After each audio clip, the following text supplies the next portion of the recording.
ജർമ്മനിയിൽ ഈ കൊടും തണുപ്പിന് ഞാനല്ലാതെ ആരെങ്കിലും ഈ പണി കാട്ടും. നാട്ടിൽ നിന്ന് ഇങ്ങോട്ട് കയറി വന്നപ്പോൾ ഞാൻ ആദ്യം പാക്ക് ചെയ്തത് ഈ വെള്ള മുണ്ടാണ്. നാട്ടിൽ 24 മണിക്കൂർ മുണ്ടെടുത്തിറക്കണ ഞാൻ ഇവിടെ വന്നു കഴിഞ്ഞാൽ മുണ്ട് കിട്ടാതെ അലയോന്നൊരു പേടി എനിക്കുണ്ടേനി. ഇവിടെ വന്ന് പെട്ടി പൊട്ടിച്ചപ്പോൾ തന്നെ ഞാൻ വിചാരിച്ചതാ ഒരു ദിവസം ഇതിട്ടാണ്ട് വെറുതെ പുറത്തു കൂടെ ഒക്കെ നടക്കണമെന്ന്. എൻ്റെ ടെൻഷൻ എന്ന് വെച്ചാൽ എല്ലാവരും നമ്മളെ നോക്കുമെന്നുള്ളതാണ്. കാരണം ഇവരൊക്കെ ആദ്യമായിട്ട് കാണുമല്ലോ മിക്ക ആൾക്കാരും.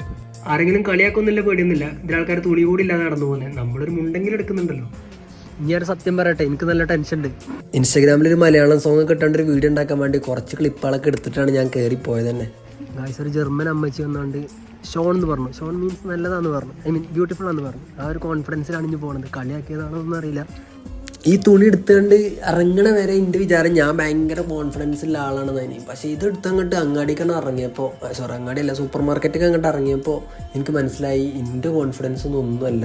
എനിക്കിതിട്ട് ഇറങ്ങിയതിന് റിഗ്രറ്റ് ഒന്നും കേട്ടോ. കാരണം നമ്മളെ നാട്ടിൽ അത്ര കാര്യമായിട്ട് ഇടുന്ന ഒരു ഡ്രസ്സല്ല. നമുക്ക് ഇവിടെ ഇടാൻ പറ്റിയില്ല എന്നുണ്ടെങ്കിൽ നമ്മൾ അതിന് ഒരു വില കൊടുക്കാത്ത പോലെ അല്ലേ. പിന്നെ കുറേ ആൾക്കാർ നമ്മളടുത്ത് വന്നാണ്ട് ഇന്ത്യ എന്നാണോ കൊള്ളാമോ അത് ഇത് എന്നൊക്കെ പറഞ്ഞ് ഭയങ്കര സപ്പോർട്ടൊക്കെ ചെയ്ത ആൾക്കാരുണ്ട് കേട്ടോ. നമുക്കങ്ങനെ പെർമിഷൻ ഇല്ലാതെ ജർമ്മൻസിൻ്റെ വീഡിയോ ഒന്നും എടുക്കാൻ പറ്റില്ല. പിന്നെ ഇയാൾ അഫ്ഗാനിസ്ഥാൻ അങ്ങനെ എന്തോ ആണ്. അപ്പോൾ പിന്നെ ഇയാൾ വീഡിയോ ഒക്കെ എടുക്കുമ്പോൾ ഇയാൾ കുഴപ്പമൊന്നുമില്ല. സ്ഥിതിക്ക് സാധനങ്ങൾ വാങ്ങാതെ പോകുന്നത് ശരിയല്ല. കാരണം ഇവിടെ വന്നിട്ട് സാധനം വാങ്ങലും കുക്ക് ചെയ്യലും മാത്രമാണ് എൻ്റെ മെയിൻ പരിപാടി. സ്വന്തമായിട്ട് 3 നേരം ഭക്ഷണം ഉണ്ടാക്കി തുടങ്ങിയപ്പോഴാണ് എനിക്ക് മനസ്സിലായത് ശരിക്കും ഒരു ദിവസം ഫുള്ള് വേണം ഭക്ഷണം ഉണ്ടാക്കാൻ. ഞാൻ എൻ്റെ കൈ ഇങ്ങനെ ചുരുട്ടി പിടിച്ച് വെക്കുന്നത് കണ്ടാ അറിയാം എൻ്റെ അത്രത്തോളം ടെൻഷൻ ഉണ്ട്. അങ്ങനെ ആരും നമ്മളെ ജഡ്ജ് ചെയ്യുന്നില്ല. കാരണം എല്ലാവരും അവനവൻ്റെ കാര്യം നോക്കി ജീവിക്കണം.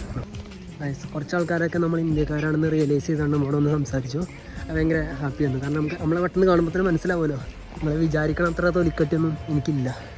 എനിക്ക് നല്ല ടെൻഷൻ ഉണ്ടായിരുന്നു, എനിക്ക് നല്ല മടി ഉണ്ടായിരുന്നു, നല്ല ചമ്മലുണ്ടായിരുന്നു ഉള്ളത് പറയാലോ. അങ്ങനെ ബലം പിടിച്ച് പോയതാ. ഇനി അടുത്തൊന്നും ഒരു മുന്നെടുക്കലുണ്ടാവില്ല. എങ്ങനെയെങ്കിലും റൂമിലെത്തിയാൽ മതി എന്നുള്ള ഒരവസ്ഥയായിരിക്കും.